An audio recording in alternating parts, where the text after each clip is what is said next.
All right. I don't necessarily like to be the media watchdog for our competitors, but something remarkable happened overnight, perhaps while you were sleeping, which is that Tucker Carlson he flat out said that a sitting member of the U.S. Congress should never have been allowed in the United States. Listen to this. Ilhan Omar is living proof that the way we practice immigration has become dangerous to this country. So be grateful for Ilhan Omar, annoying as she is. She's a living fire alarm, a warning to the rest of us that we better change our immigration system immediately or else.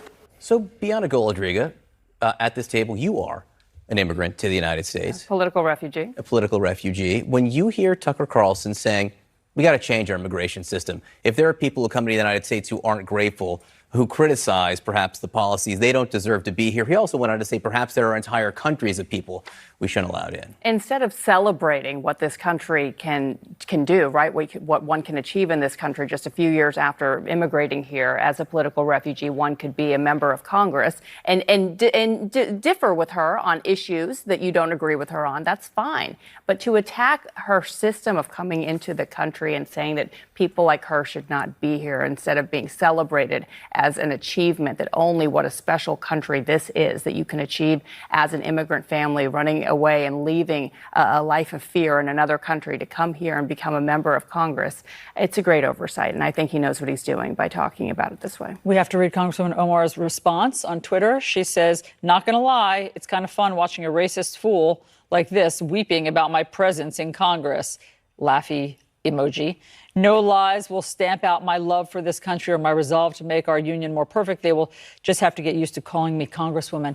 John, this is, Fox's bread and butter at night in their primetime stuff. There's always outrage. There's always fear-mongering. But, it's dangerous. I mean, when I hear that, it's just dangerous. And Tucker knows that. I mean, he was on the receiving end of a band of people who didn't like what he was saying, while his wife, I believe, was inside and they were battering their front door. He knows how dangerous. When you rile people up into a lather, it gets dangerous. Of course it does.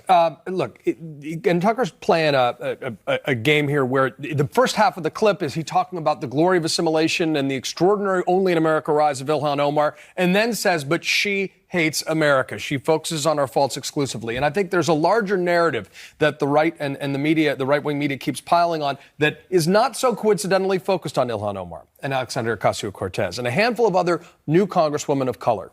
And you can say that, the far left can be attacked with baggage about, or do they look at our faults, not our successes as a country? But there is a racial animus that appears to exist against these women that there is a conscious attempt to make them the face of the Democratic Party and to demonize them. And it's hard to separate that from a political agenda or something worse. There's a lot of an attempt here to create intellectual depth to what, to many, just is a racist comment, a flat-out racist comment or offensive comment suggesting that people shouldn't be allowed in the country. Errol? Yeah, it's interesting because to go back for a minute to something we talked about before, we know that there are lots of young girls who are watching the women's soccer team and they're being inspired and they're going to sort of change the world. There are a lot of people, I happen to have been one of them as a kid, who saw all kinds of racist garbage coming out over the airwaves. People like Tucker Carlson. And it was one of the things that inspired me to get into this business, to try and drive away the vestiges of that garbage. I mean, on talk radio in particular, you heard it for years and years and years, just spewing this kind of garbage. And it's stuff like that. And things like what he said last night are going to be said all over the airwaves all day, today and tomorrow and the next day.